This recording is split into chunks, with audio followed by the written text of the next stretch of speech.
What's up, everyone? Welcome into DodgerHeads, presented by DodgerBlue.com. My name is Jeff Spiegel, joined once again by Justin Lorber, a.k.a. Future Dodgers. If you missed it, our first part of the conversation talking about the 40-man roster and the Rule 5 draft, please go and check that out. But Justin and I are back to talk about guys who are in the Dodgers developmental system who might be able to contribute in 2022. This was born out of a conversation that Daniel and I had, looking at the lineup, the bullpen, the starting rotation, and saying, are there guys currently in-house, either on the 40-man or not, who might be able to contribute? And so, Justin, we're going to dive right in. And looking on the pitching side first, we know the Dodgers have lost a lot of bullpen arms. Knebel, Jansen, potentially. Kelly, obviously these guys could re-sign, but they are currently free agents. We know at the starting rotation, Kershaw is not there. Scherzer is not there. And so I'll list off some guys who maybe had mixed levels of contribution. Either they were there for a very short amount of time or they were there for a longer time, but there's some questions about their long-term success and future with the organization. So I'll list off guys that are currently on the 40-man roster, and then you take this wherever you want. Justin Brule is a name. Garrett Clevenger is a name. Andre Jackson, Darian Nunez, Evan Phillips, Andrew Vasquez, and Mitch White. I would say those are the group of unproven question marks. When you look at that group from a prospect/developmental perspective, what do you make of those guys? I think you said Mitch White, yes. Right? So I would love to see Mitch White get an opportunity to, if not, get a major league starting role, at least compete for one. I don't think he'll get that with the Dodgers. Right now, he's probably the fifth starter, and we can expect them to sign at least one, if not two more big league starters who would slot in ahead of him. But I think what he's shown at AAA and in the majors last year is he's ready for the major leagues. And I do think he has the stuff to start. I don't think he's the type of guy who you'd throw in high leverage or relief. I think he's probably best used as a starter or a bulk pitcher. And whether they use him in a trade to get another starter or, just leave him around for depth, I would like to see him get that chance. Not sure if he will. Evan Phillips is a guy I like a lot. I've been on the Evan Phillips hype train since he was claimed on waivers. It was great to see him have some big innings in the postseason. And, I do think that they kept him around because they really like the slider. It's a mid-90s fastball. The fastball characteristics are not great, but really, really good slider. And they had a couple opportunities where he seemed like the last guy in the bullpen. He has no option years left. They could have DFA'd him. They didn't. At one point, they chose DFA Shane Green instead. Shane Green, who had, considerably more postseason experience than Phillips did. They still kept Phillips around. So I am reading the tea leaves and thinking and hoping that they also see something in Phillips and that whole, be around for a little while, although the lack of any option years left. What about Justin Brule, another guy who saw some serious innings in meaningful moments? He feels like the type of lefty reliever that sticks around for a while. Is that how you see him, as a guy that could be a piece in a bullpen of a team that has World Series type aspirations? So you always need lefty relief. Definitely need one, if not two lefties who can come out in the bullpen if you want to be a postseason team. And going into next year, the Dodgers are kind of stacked with lefties. They get Caleb Ferguson back, who, if healthy, should slot right back into high leverage. In case people forgot what he did in 2020, he was arguably a top 5 reliever in baseball in 2020. He was really, really good. Alex Vesia emerged last year as the preeminent lefty in the bullpen. He will be back, and assuming he doesn't have the control issues he did at the start of the year, he will also play a big role. So you already have two lefties that you feel pretty comfortable with in high leverage if both guys are healthy. And then you have that second group of Clevenger, Darian Nunez, Justin Brule, Victor Andrew Gonzalez, Vasquez, guys who saw time in the minors. Victor Gonzalez, who was a big part of the 2019 World Series team, really faltered, was probably one of the bigger victims on the team of the new sticky stuff enforcement. So you have that second group of lefties where you're probably not going to see more than one of them in addition to Ferguson and Vesia on the major league roster at once. So I think it'll be a really interesting competition. They do pretty different things. I like Clevenger, and Go I Ducks, know baby. you were partial to him. Choice. But yeah, I think Brule is someone who can definitely get outs against lefties. He's funky. He's hard to hit. He might not rack up the strikeouts in the way that Vesia or Ferguson might, but he does bring a different look, and that can be really valuable if people remember the 2019 World Series, that alarm clock graphic with all the Rays pitchers. Having a bullpen full of guys who can give different looks and, kind of confuse hitters at bat, that can be valuable in and of itself, separate from their individual value. One other name to specifically ask you about, Andre Jackson. We know sort of this was a guy that had a reasonable stock as a prospect heading into the season. I don't think he pitched amazingly where you're like saving a spot for him in the rotation, but he didn't pitch poorly enough to say, oh my gosh, this guy's never going to make it either. How do you see him sort of in comparison to a guy like Mitch White, who clearly you're high on and think could do this thing long term? Jackson was probably forced into a big league role last year. He certainly performed well in it, but I don't think he's a guy who you expect to be on the big league roster at the start of the year. I think he starts the year at AAA, continues his development, and then if needs arise, if there are injuries, he's probably the first guy up, assuming, or if White does start at the major league level, Jackson's probably the first guy up from the AAA level if they need a guy. Moving to the hitter side, again, on the 40-man roster, we got Sheldon Noisy, we've got Billy McKinney, we've got Zach McKinstry, we've got Luke Raley, we've got Zach Rex. A lot of left-handed hitting, a lot of corner outfield type guys. What do you make of that group? Are there guys in that group that you believe in? I mean, this was a big conversation for Daniel and I on our episode talking about the lineup. I made the prediction that I think one of those guys, and I would take McKinstry out of it, but between McKinney, Raley, Rex, and Noisy, my bold prediction was one of those guys becomes a competent, reliable major league bench bat, like a guy that's not going to hit 140 and strike out 50% of the time, but a guy who's going to hit 230, 240 and put up reasonable at bats. Am I crazy? And if I'm not, who do you like from that list as the guy who might fill that role? You're not crazy. And I do think if I were to pick a guy from that list, it would also be McKinstry, especially with the positional versatility he brings. He probably has the best shot to make and stay on a roster because he can fill a lot of different roles if you need him to. Although the same argument that I made for Evan Phillips, that he has no option years left, they clearly like him because they kept him on the roster when they didn't have to and they could have DFA'd him. Same argument applies to McKinney. They didn't just keep him on the roster, but they started him for like weeks at a time when they needed at bats. So, is there something there that they like? They probably like the plate discipline a lot. Whether he ever becomes anything more than a bench bat or even if he becomes a reliable bench bat, we'll have to see.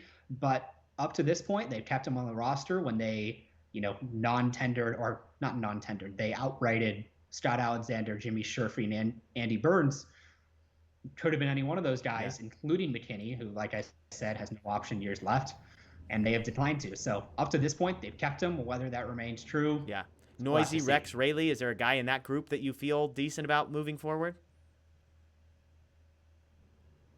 Yeah. I do like Noisy, and I do think that he could play a valuable role because, like you said, all those guys are left-handed. Matt Beatty's left-handed. Gavin Lux is left-handed. Edwin Rios coming back is left-handed. So you have a lot of these left-handed guys. And, if you're looking for right-handed bench help in the minor leagues, you're probably looking to someone like Miguel Vargas, who feasibly could contribute next year, but doesn't need to be added to the 40-man until after the 2022 season. And almost certainly is going to start at AAA, where he can play every day, where majors. Okay, so perfect transition. Guys off of the 40-man roster. Again, if you missed it, Justin and I did a sort of Rule 5 draft talking about a lot of guys that are eligible. So are there guys from that list? I know Outman is a guy that you like.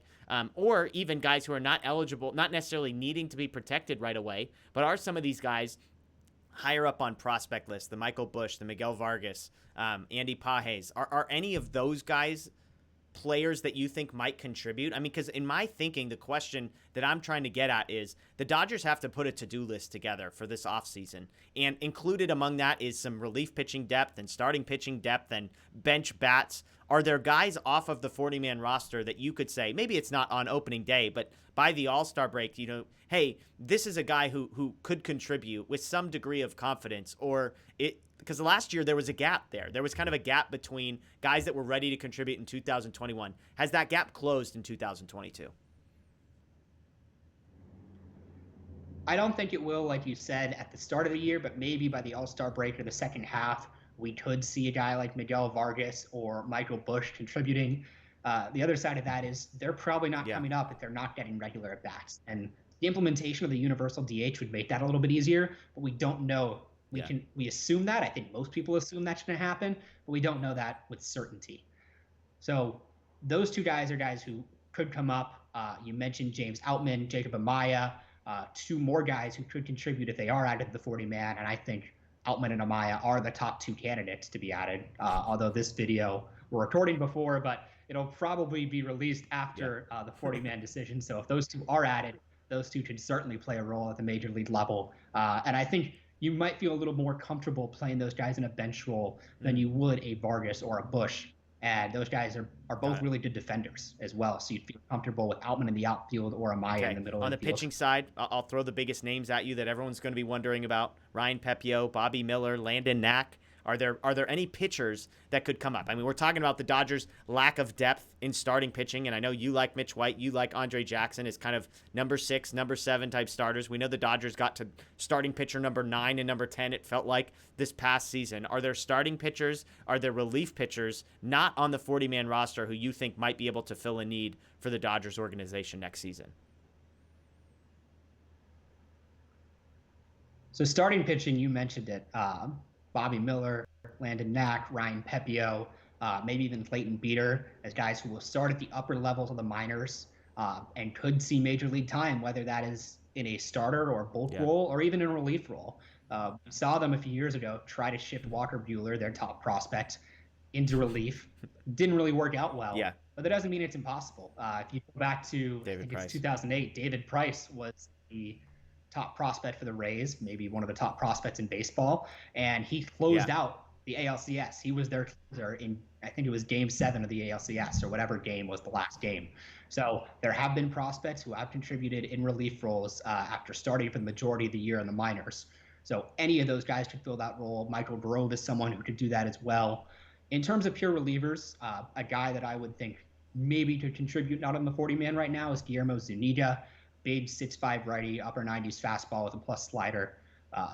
He is Rule 5 eligible, so maybe he gets out of the 40-man. But if not, and he remains in the organization, he could be someone who, where if they start to go through that reliever depth again, like they did last year, have a bunch of injuries, he could be someone who gets added in. Of the starters you mentioned, obviously I'm not asking which one has the best career long term, but is there a guy on that list that's maybe slightly more major league ready, slightly closer? Pepiot, it feels like maybe is that guy, even though Bobby Miller seems to be the consensus better prospect. Is that fair?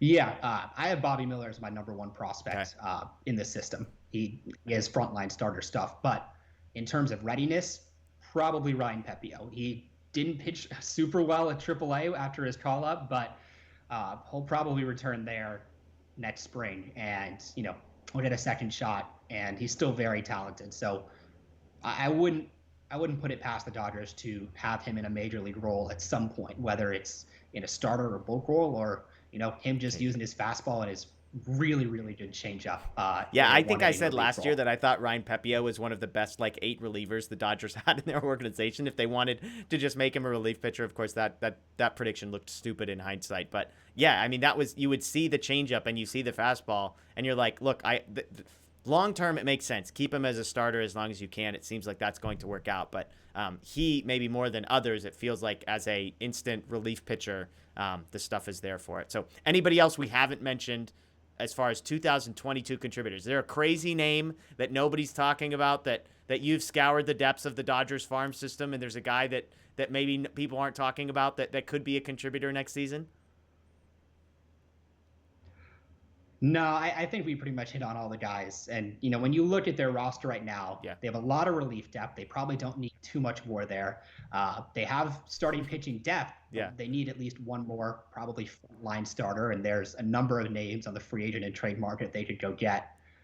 And in terms of hitting, their lineup is mostly set, but we know they're going to need bench depth. And I think the big question there is whether they try to fill that again internally, or if they go out and get a couple guys, trade or free agent. I think it'll probably be the latter, at least one external guy. So it'll be interesting to see, at least with the bats, which of the young guys end up getting some time. I'm putting you on the spot here. Do you have a random free agent that you love? Daniel and I did this segment last time He said Solano is a guy that he likes, and I said Tommy Pham is a random free agent that I like for a potential. Have you? I know you're busy. You got a ton of stuff, so if you haven't done your free agency research, that's okay. Do you have a free agent out there that's on the Justin Lorber list of sort of not inside the top 25 free agents? Bats, I'm not sure. I do have a guy who's probably inside the top 25 who hasn't been really talked about, but who I think could fit with the Okay. Dodgers, and that's Kyle Schwarber. Uh, I think if you lose Corey Seager, you probably need another left-handed bat to balance that lineup out. And Schwarber just hits. And if the DH comes to the NL, you can put him in left field, you can put him at DH. And the Red Sox tried to play him at first base, and it didn't go horribly. So maybe you try that again. It didn't work out with Jock Peterson. Okay, But maybe I love it. out I love it. Schwarber. Well, that's Justin Lorber. You can check out his stuff at Future Dodgers on Twitter, futuredodgers.com as well. Tons of great stuff. Again, he's got his Rule 5 stuff up now. He's going to have a lot of off-season content, so make sure you're checking that out. And obviously, DodgerBlue.com. We appreciate. Check that out. DodgerBlue1958 on social media. If you're checking this out on our YouTube page, please subscribe, ring the notification bell, tell your friends. That's Justin Lorber. My name's Jeff Spiegel. We'll see you next time.